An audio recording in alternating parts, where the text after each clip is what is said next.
ബിജെപിക്കാരന്റെ കാൽ ആർഎസ്എസുകാർ തല്ലിയൊടിച്ചു. ബിജെപി സംസ്ഥാന കൌൺസിൽ അംഗം സജീവനാണ് മർദ്ദനമേറ്റത്.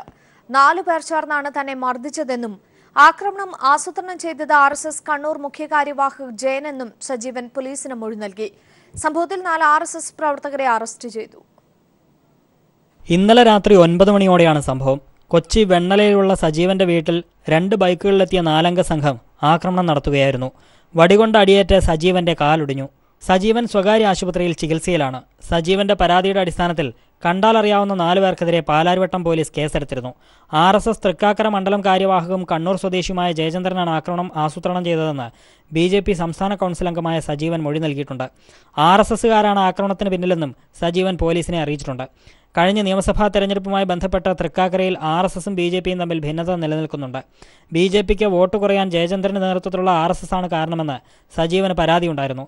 എന്നാൽ പാർട്ടിയിൽ അഴിമതിക്കാരനാണ് സജീവനെന്ന് ജയചന്ദ്രനും ആരോപിച്ചിരുന്നു. സജീവനെ ആക്രമിക്കുമെന്ന് പലതവണ ജയചന്ദ്രൻ ഭീഷണിപ്പെടുത്തിയിരുന്നതായും പോലീസിന് മൊഴി നൽകിയിട്ടുണ്ട്. സജീവന്റെ മൊഴിയുടെ അടിസ്ഥാനത്തിൽ സംശയമുള്ളവരെ പാലാരിവട്ടം പോലീസ് സ്റ്റേഷനിലേക്ക് വിളിച്ചുവരുത്തി ചോദ്യം ചെയ്തു വരികയാണ്. പാർട്ടിക്കകത്തെ തർക്കം മറനീക്കി പുറത്തുവന്ന സാഹചര്യത്തിൽ മാധ്യമങ്ങൾക്ക് മുന്നിൽ പ്രതികരിക്കാൻ സജീവനോ നേതൃത്വമോ തയ്യാറായിട്ടില്ല. News bureau, Kochi.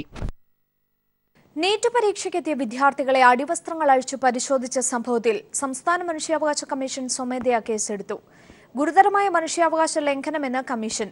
സംഭവത്തിൽ ഉന്നതതല അന്വേഷണം നടത്തണമെന്നാവശ്യപ്പെട്ട് ദേശീയ മനുഷ്യാവകാശ കമ്മീഷന് സംസ്ഥാന കമ്മീഷൻ കത്തയച്ചു. CBSE റീജിയണൽ ഡയറക്ടർ 3 ആഴ്ചയ്ക്കകം വിശദീകരണം നൽകണം. നീറ്റ് പ്രവേശന പരീക്ഷയ്ക്കെത്തിയ വിദ്യാർത്ഥികളുടെ അടിവസ്ത്രം അഴിപ്പിച്ചതിനു ശേഷം പരീക്ഷാ ഹാളിൽ പ്രവേശിപ്പിച്ചുവെന്ന പീപ്പിൾ TV വാർത്തയെ തുടർന്ന് രൂക്ഷമായ പ്രതികരണങ്ങളാണ് സമൂഹത്തിൽ നിന്ന് ഉയരുന്നത്. സംഭവത്തിൽ മനുഷ്യാവകാശ കമ്മീഷൻ കേസെടുത്തു. സംഭവത്തിൽ ഉന്നതതല അന്വേഷണം നടത്തണമെന്നാവശ്യപ്പെട്ട് ദേശീയ മനുഷ്യാവകാശ കമ്മീഷന് സംസ്ഥാന മനുഷ്യാവകാശ കമ്മീഷൻ കത്തയച്ചു. CBSE റീജിയണൽ ഡയറക്ടർ 3 ആഴ്ചക്കകം റിപ്പോർട്ട് നൽകണമെന്നും ആവശ്യപ്പെട്ടു. കേട്ടുകേൾവിയില്ലാത്തതും ലജ്ജാകരവുമായ അനുഭവമാണ് കണ്ണൂർ ജില്ലയിൽ പെൺകുട്ടികൾക്കുണ്ടായതെന്ന് PK ശ്രീമതി MP പ്രതികരിച്ചു. മനുഷ്യത്വഹീനമായ പെരുമാറ്റം ആരുടെ ഭാഗത്തു നിന്നുണ്ടായാലും കർശന നടപടി ഉണ്ടാകണമെന്നും അവർ പറഞ്ഞു. ആര് കൊടുത്തു ഈ ഡയറക്ഷൻ? കേന്ദ്ര ഗവൺമെന്റിന്റെ ഗൈഡ് ലൈൻ അങ്ങനെ പറയുന്നുണ്ടോ? ഉണ്ടെങ്കിൽ അതൊന്ന് പരിശോധിക്കേണ്ടത് തന്നെയാണ്. ഇത് കടുത്ത മനുഷ്യാവകാശ ലംഘനത്തിന്റെ പട്ടികയിൽപ്പെടുന്നതാണ്. അപ്പൊ ഇതുമായി ബന്ധപ്പെട്ടുകൊണ്ട് കുറ്റവാളികൾ, ഇത് കുറ്റകൃത്യത്തിൽപ്പെടുന്ന ഒരു കാര്യമാണ്. 17ഉം 18ഉം വയസ്സുള്ള പെൺകുട്ടികളെ ഈ രൂപത്തിൽ മറ്റാളുകളുടെ മുൻപിൽ വെച്ച് ഇതിനാണ് നികൃഷ്ടമായ എന്ന് പറയാം. ജനാധിപത്യ മഹിളാ അസോസിയേഷൻ മനുഷ്യാവകാശ കമ്മീഷനും മുഖ്യമന്ത്രിക്കും വനിതാ കമ്മീഷനും പരാതി നൽകുമെന്നും PK ശ്രീമതി MP-യും N സുകന്യയും കണ്ണൂരിൽ വാർത്താ സമ്മേളനത്തിൽ പറഞ്ഞു. അത് വനിതാ കമ്മീഷനും ഹ്യൂമൻ റൈറ്റ്സ് കമ്മീഷനും കൊടുക്കാം. ഗവൺമെന്റിന്, മുഖ്യമന്ത്രിക്ക് പ്രത്യേകമായിട്ടും ഇങ്ങനെ സംഭവം നടന്നിട്ടുണ്ട്. ഇതിൽ ശക്തമായിട്ടുള്ള അന്വേഷണവും പരിശോധനയും അതിനുശേഷം കുറ്റവാളികളായിട്ട് ഇങ്ങനെ ചെയ്തിട്ടുള്ളവർക്കെതിരെ നടപടിയും സ്വീകരിക്കണം എന്നുള്ള പരാതി ഞങ്ങൾ കൊടുക്കുന്നുണ്ട്. കണ്ണൂരിൽ നിന്നും ക്യാമറാമാൻ ജയൻ കല്യാശ്ശേരിക്കൊപ്പം PV Joshila. DGP TP Senkumar മുഖ്യമന്ത്രി പിണറായി വിജയനുമായി കൂടിക്കാഴ്ച നടത്തി. ഇനിയുള്ള ദിവസങ്ങളിൽ നല്ല രീതിയിലുള്ള പ്രവർത്തനം നടത്തണമെന്ന് മുഖ്യമന്ത്രി നിർദ്ദേശിച്ചതായി DGP സെൻകുമാർ മാധ്യമപ്രവർത്തകരോട് പറഞ്ഞു. സർക്കാർ നയം നടപ്പാക്കുകയാണ് പോലീസ് ചെയ്യേണ്ടതെന്നും മുഖ്യമന്ത്രി പറഞ്ഞതായി സെൻകുമാർ വ്യക്തമാക്കി. സെക്രട്ടേറിയറ്റിലെ മുഖ്യമന്ത്രിയുടെ ഓഫീസിലായിരുന്നു കൂടിക്കാഴ്ച. ബഹുമാനപ്പെട്ട മുഖ്യമന്ത്രി എന്നോട് അദ്ദേഹത്തെ ഞാൻ കണ്ടു. അതുമായിട്ട് ഇനിയപ്പോൾ അടുത്തുള്ള ദിവസങ്ങളിൽ വളരെ നന്നായിട്ട് പ്രവർത്തിക്കാനായിട്ട് ഉള്ള നിർദ്ദേശമാണ് കിട്ടിയിട്ടുള്ളത്. അതനുസരിച്ച് പ്രവർത്തിക്കുന്നതാണ്. സർക്കാരിൻ്റെ നയങ്ങൾ സർക്കാരല്ലേ തയ്യാറാക്കുന്നത്. പോലീസിനെ സംബന്ധിച്ചിടത്തോളം നയങ്ങൾ ആൾറെഡി ഉള്ളതാണ്. മനസ്സിലായി. പുതിയ നയങ്ങൾ ഉണ്ടാക്കുന്നത് പോലീസിൻ്റെ ഇൻറ്റേർണൽ കാര്യമല്ല, അതിന് പുറത്തുള്ള കാര്യമാണ്. സർക്കാരും ഒക്കെയാണ് പുതിയ നയങ്ങൾ ഉണ്ടാക്കുന്നത്. ആ നയങ്ങൾ ഉള്ളത്, നിയമങ്ങളുള്ളത് ശരിയായ രീതിയിൽ നടപ്പാക്കുക എന്നുള്ളതാണ് പോലീസിൻ്റെ ജോലി. സെൻകുമാർ കേസിലെ വിധിക്കെതിരായി പുനഃപരിശോധനാ ഹർജി പിൻവലിക്കാൻ ചീഫ് സെക്രട്ടറി നളിനി നെറ്റോ സുപ്രീംകോടതിയിൽ സത്യവാങ്മൂലം നൽകി. കോടതിയലക്ഷ്യ നടപടികൾ നിർത്തിവെക്കണം, വിധി നടപ്പാക്കാതിരിക്കാൻ മനഃപൂർവ്വം കാലതാമസം വരുത്തിയിട്ടില്ലെന്നും ചീഫ് സെക്രട്ടറി വ്യക്തമാക്കി. വിധിക്ക് വിരുദ്ധമായ എന്തെങ്കിലും നടപടികൾ ഉണ്ടായിട്ടുണ്ടെങ്കിൽ നിരുപാധികമായി മാപ്പ് ചോദിക്കുന്നതായും നളിനി നെറ്റോ കോടതിയെ അറിയിച്ചു.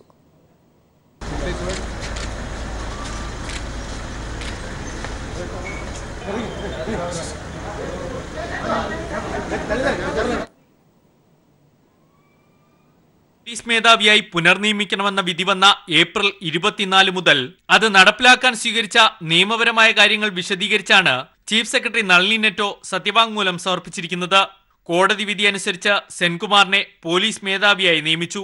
ഉത്തരവിന്റെ പകർപ്പും സെൻകുമാർ ചുമതലകൾ ഏറ്റെടുത്തതിന്റെ തെളിവും സത്യവാങ്മൂലത്തോടൊപ്പം നളിനി നെറ്റോ കോടതിയിൽ സമർപ്പിച്ചു. വിധിക്കെതിരെ നൽകിയ പുനഃപരിശോധനാ ഹർജി പിൻവലിക്കാൻ അനുവദിക്കണം. കോടതിയലക്ഷ്യ നടപടികൾ നിർത്തിവെക്കണമെന്നും ചീഫ് സെക്രട്ടറി ആവശ്യപ്പെടുന്നു. വിധി വൈകിപ്പിക്കാൻ ചീഫ് സെക്രട്ടറി ഏതറ്റം വരെയും പോകുമെന്ന സെൻകുമാറിന്റെ കോടതിയലക്ഷ്യ ഹർജിയിലെ ആരോപണം സത്യവാങ്മൂലത്തിൽ നളിനി നെറ്റോ തെളിവുകൾ നിരത്തി എതിർക്കുന്നുണ്ട്. ഏപ്രിൽ 24 വിധി വന്നു. വിധിപ്പകർപ്പ് ലഭിച്ച 26 തീയതി പുനർനിയമിക്കാനുള്ള ഫയൽ സർക്കാർ തയ്യാറാക്കി. അന്നേ ദിവസം തന്നെ നിയമ സെക്രട്ടറിയുടെയും 2 ദിവസത്തിനു ശേഷം 28 തീയതി അഡ്വക്കേറ്റ് ജനറലിന്റെയും നിയമോപദേശം തേടി. 1 തീയതി ലഭിച്ച അഡ്വക്കേറ്റ് ജനറലിന്റെ നിയമോപദേശത്തിന്റെ അടിസ്ഥാനത്തിൽ ഭേദഗതി അപേക്ഷ സമർപ്പിക്കാൻ തീരുമാനിച്ചു. ഈ അപേക്ഷയിന്മേൽ സുപ്രീം കോടതി തീരുമാനം വരുന്നതുവരെ കാത്തിരിക്കാൻ മെയ് 3 ചേർന്ന ക്യാബിനറ്റ് യോഗം തീരുമാനമെടുത്തു. 5 തീയതി ഉണ്ടായ കോടതി ഉത്തരവിന്റെ അടിസ്ഥാനത്തിൽ തൊട്ടടുത്ത ദിവസം തന്നെ സെൻകുമാറിനെ പുനർനിയമിച്ചെന്നും സത്യവാങ്മൂലത്തിൽ നളിനി നെറ്റോ വിശദീകരിക്കുന്നു. അനുസരണക്കേട് കാട്ടിയിട്ടില്ല. വേഗത്തിൽ തന്നെയാണ് സർക്കാർ നടപടികൾ കൈക്കൊണ്ടത്. വിധിക്ക് വിരുദ്ധമായി ഏതെങ്കിലും നടപടികൾ ഉണ്ടായിട്ടുണ്ടെങ്കിൽ നിരുപാധികം മാപ്പ് ചോദിക്കുന്നതായും നളിനി നെറ്റോ സത്യവാങ്മൂലത്തിൽ വ്യക്തമാക്കുന്നു. സെൻകുമാർ സമർപ്പിച്ച കോടതിയലക്ഷ്യ ഹർജി സുപ്രീം കോടതി വാദത്തിനെടുക്കുമ്പോൾ ചീഫ് സെക്രട്ടറിയുടെ വിശദീകരണവും പരിഗണിക്കും. News bureau, Delhi. ടി.പി. സെൻകുമാറിനെ പോലീസ് മേധാവിയായി നിയമിക്കുന്നതുമായി ബന്ധപ്പെട്ട കേസിൽ സർക്കാരിന് സുപ്രീം കോടതി പിഴ ചുമത്തിയിട്ടില്ലെന്ന് മുഖ്യമന്ത്രി പിണറായി വിജയൻ. 25,000 രൂപ ലീഗൽ സർവീസ് സൊസൈറ്റിക്ക് നൽകാനാണ് പറഞ്ഞതെന്നും അദ്ദേഹം വ്യക്തമാക്കി.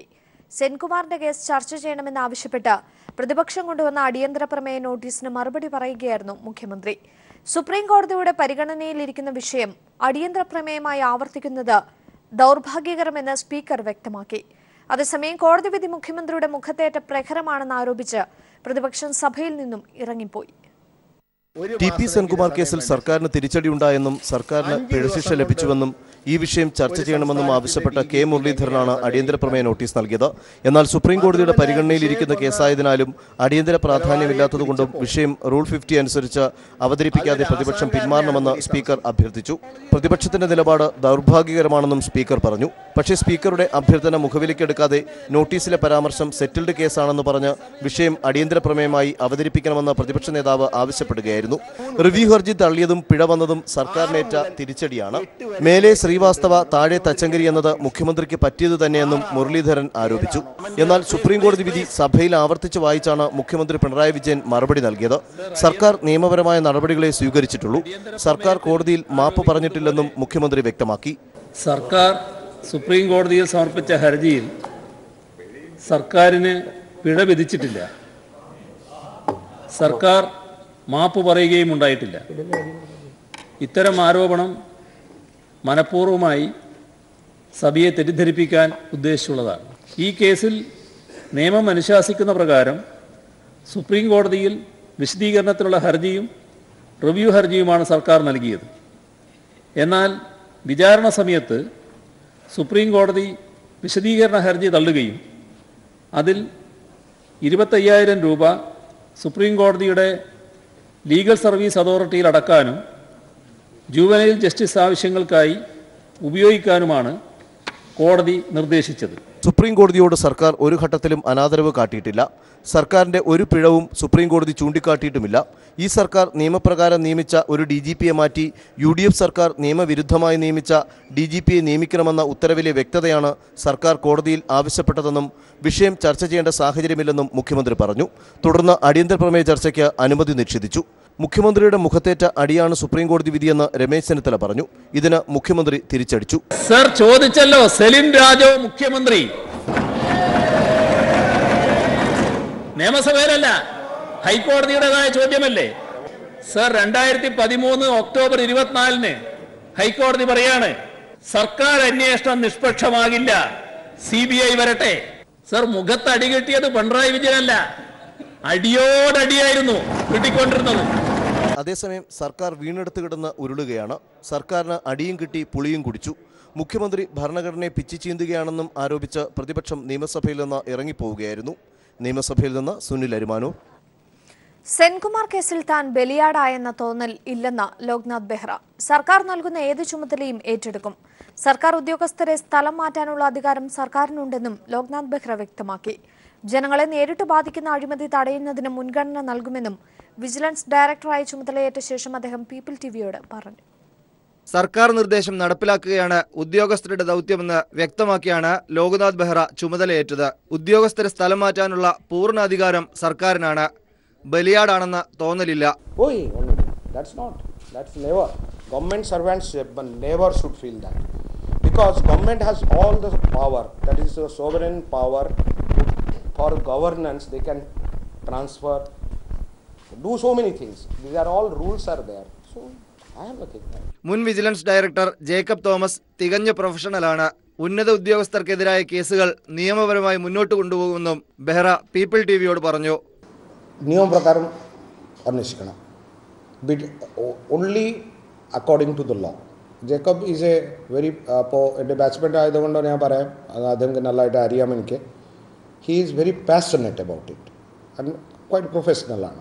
CBIയിലും NIAയിലുമുള്ള ദീർഘകാല അന്വേഷണ പരിചയം വിജിലൻസിന്റെ പ്രവർത്തനത്തിൽ ഉപയോഗപ്പെടുത്തുമെന്നും ലോക്നാഥ് ബെഹ്റ നയം വ്യക്തമാക്കി. MR സജേഷ്, തിരുവനന്തപുരം.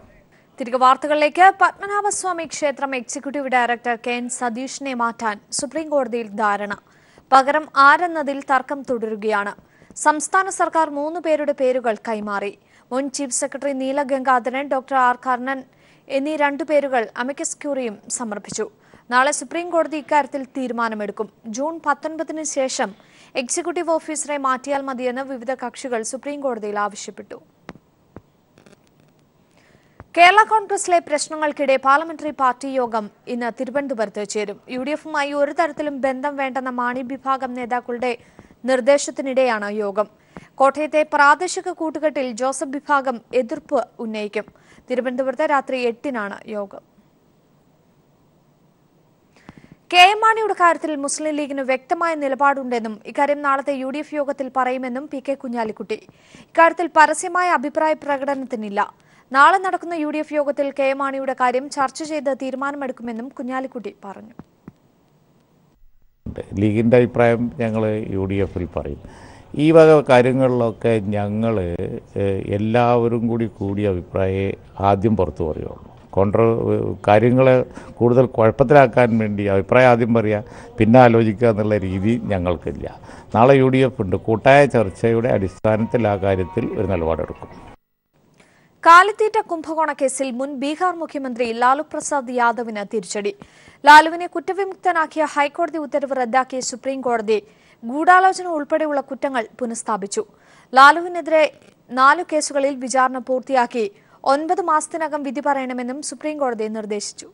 കാലിത്തീറ്റ കുംഭകോണ കേസിൽ ലാലു പ്രസാദ് യാദവിനെതിരായ ഗൂഢാലോചന കുറ്റം പുനഃസ്ഥാപിക്കണമെന്ന CBIയുടെ ഹർജി പരിഗണിച്ചാണ് നടപടി. ജസ്റ്റിസുമാരായ അരുൺ മിശ്ര, അമിതാഭ് റോയ് എന്നിവരുൾപ്പെട്ട ബെഞ്ചാണ് സുപ്രധാന കേസിൽ വിധി പറഞ്ഞത്. 2014 നവംബറിൽ ജാർഖണ്ഡ് ഹൈക്കോടതി ലാലുവിനും കൂട്ടുപ്രതികൾക്കും എതിരായ ഗൂഢാലോചന കുറ്റം ഒഴിവാക്കിയിരുന്നു. കാലിത്തീറ്റ കുംഭകോണവുമായി ബന്ധപ്പെട്ട കേസുകളിൽ ഒരേ തെളിവുകളും ഒരേ സാക്ഷികളുമാണെന്ന് ഹൈക്കോടതി നിരീക്ഷിച്ചിരുന്നു. ഒരു കേസിൽ ശിക്ഷിക്കപ്പെട്ട ഒരാളെ അതേ കുറ്റത്തിന് വീണ്ടും വിചാരണ ചെയ്യാനാകില്ലെന്നും ഹൈക്കോടതി ചൂണ്ടിക്കാട്ടിയിരുന്നു.